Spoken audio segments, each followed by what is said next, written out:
What? No. This is unacceptable. Please, Doctor, calm down. I will not stand for this travesty. He was a skinny man, tall and usually unobtrusive, but at this moment he made quite a figure. The black-rimmed glasses he used were in his shaking hands. They reminded her of a gun. After a while in this place, everything reminds you of a weapon. My invention will not be used in such a crude manner. I will not have it. Are you people insane? Our scientists assure me that it should work. She stood up and looked him in the eye. He was taller than her, but he had no training. She had no reason to be afraid of this man, even if he sounded like a wounded ape. They are likewise certain they can make it work, with or without your help.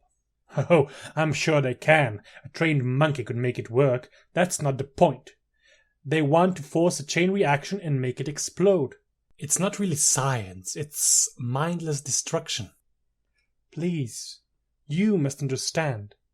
I will not. This could change the world. The energy potential is incalculable. We could make wonderful things, good things.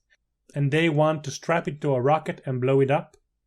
I do not want my name associated with this. Please. It should not be used in such a crude way. Doctor, you must understand, she began. He looked her in the eyes. He was deflated. Slowly he slid down to the chair. Not like this, please. She followed his lead, not wanting to rile him again. Doctor, what did you expect? This is a weapons research facility. We manufacture weapons. You knew this when you signed up. The funds provided were there for one reason and one reason only. We wanted you to make weapons. And you promised us weapons. He looked at her, brows furrowed, like he didn't understand what she was saying.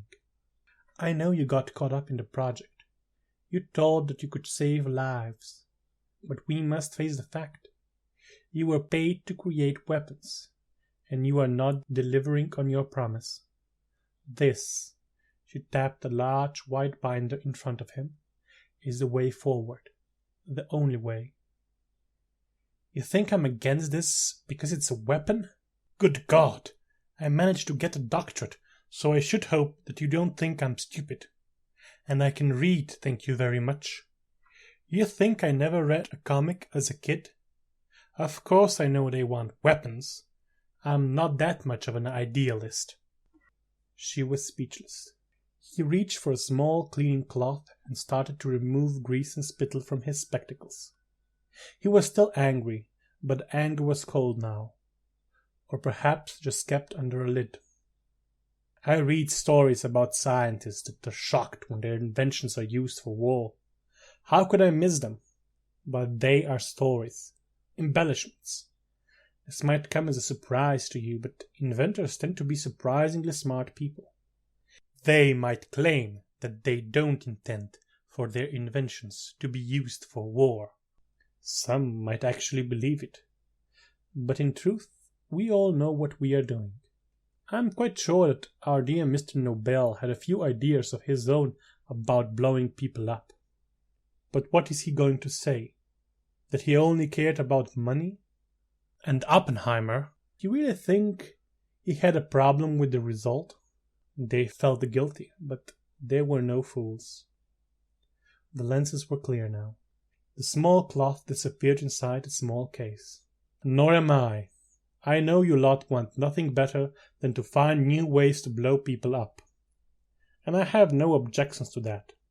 If it isn't my inventions, it's somebody else's. I do not care about the lives of others. Does that make me a bad person? Perhaps. Do I care? Not one bit. His eyes met hers. What I do care about are my inventions. And this is not how they should be used. It's like giving a caveman a bomb and watching him use it like a club. You can't just stand idly by, hoping that he's far enough when the thing finally blows up. He pushed the binder towards her. And this is exactly what we have here. There simply isn't enough data to safely trigger this kind of decay. We have no idea how much damage it could do. But this is precisely why we have to test it. To see what kind of power we are talking about. He pinched his nose, and she saw that his fingers left a greasy spot on his glasses. If we had any idea what we are dealing with, perhaps, right now, we could be talking anything from an explosion the size of 100 megatons to an implosion of... He stopped. To an implosion of unknown proportions. Surely you are exaggerating. Am I now? Do you even know what we're talking about? We used what? About an exajoule of mass energy to make it? Well, that alone could, if expanded in a single instance, make quite a mess. Now, I know I have no proof, but you must know what my theory is. The white hole. This means that the energy that we are getting out is not residual, but new. Fresh from the event horizon of a miniature white hole. Crazy. But we don't have a single piece of evidence that could disprove that. He was smug now. He loved to talk about his creation. What happens when you try to blow it up? I don't know, but I sure as hell do not want to find out. He leaned back in his chair. All I need is time. More time. We can get energy from it. A lot of energy. We can't harness it efficiently, but we are getting there. And I have high hopes for the next series of experiments on output throttling. Simmons can make the output fluctuate. Not by much, but more than random chance should allow. I do not know how, but we'll figure it out. All we need is time. We could make something actually useful. Any idiot can make it go boom. What we are trying is to keep it in one piece. Put a bridle on it. You had time. Not enough. And let's be honest. They do not propose to create a new crystal for the bomb. They plan to use the one I have in my lab. And if they blow it up, what are we to use to continue the experiments? There is no way this ends well. The money they channeled into this, I am uncertain the Earth could survive the explosion that would convince them to make another one. She sighed. I'm sorry. You have 6 months to make it explode. Succeed, and the board might be persuaded to do something.